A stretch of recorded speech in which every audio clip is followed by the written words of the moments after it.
আজকের আড্ডায় থাকছে কামড়ে খাও ডবল বেনিফিট নাও। শাকসবজিতে অ্যালকালাইন থাকে, এটা প্রায় আমরা সকলেই জানি, কিন্তু কামড়ে খেলে কি উপকার এটাই আজকে জেনে নেব। এবং এটাও জেনে নেব ডবল বেনিফিটটাই বাকি। আমাদের মুখের গহ্বরে দুদিকে যে লালা গ্রন্থি থাকে, তাতে থাকা লালা তথা স্যালাইভা নির্গত হয় চিবিয়ে খাবার সময়, যার পিএইচ ভ্যালু হচ্ছে 7-এর উপর, অর্থাৎ দ্যাটস অ্যালকালাইন। এই স্যালাইভা প্রসঙ্গে একটু ভেঙে নিই।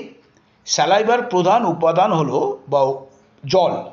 এই স্যালাইভার মধ্যে অল্প পরিমাণ ইলেকট্রোলাইটস, মিউকাস এবং এনজাইম থাকে, যা কঠিন খাবারকে ভেঙে নরম মণ্ড তৈরি করতে সাহায্য করে, যার জন্যে আমাদের শরীরকে ঠিক রাখার জন্য বা হজম ক্ষমতাকে ঠিক রাখার জন্য অ্যালকালাইনের এত প্রয়োজন। আমাদের শরীরে অ্যালকালাইন দরকার 80%, তার জন্য কামড়ে খাওয়ার পরামর্শ। কামড়ে খেলে কিন্তু লালার পরিমাণ বেশি যায় শরীরে, যার জন্য চিবিয়ে খাই আমরা।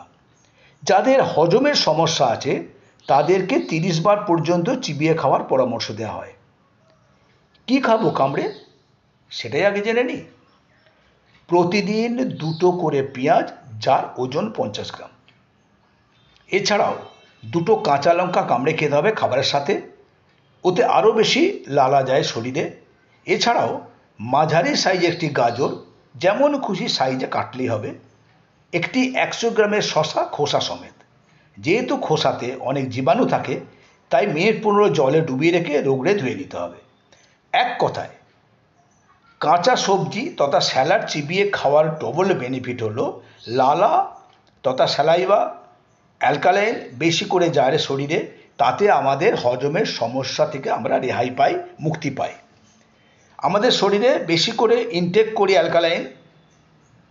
আমরা কিন্তু প্রতিদিন খাই সকালে ব্রেকফাস্টে স্যালাড, ডিনারেও একটা পেঁয়াজ থাকে। যেহেতু দুপুরে পাতিলেবু বা টক কিংবা টক দই থাকে, তাই দুপুরে কিছু নিই না। আপনিও এটা শুরু করুন, প্রতিদিন খান এবং সারা জীবন সুস্থ থাকুন। কারণ হজমের সমস্যাই কিন্তু আমাদের বহু রকম রোগের আঁতুড়ঘর। আজকে কামড়ে খাও ডবল বেনিফিট নাও প্রসঙ্গটা এখানেই শেষ করছি। চ্যানেলটা সাবস্ক্রাইব করে আমাদের সঙ্গে থাকুন, প্রতিটা পদে থাকুন, প্রতিটা পর্বে থাকুন, দেখতে থাকুন এবং শুনতে থাকুন।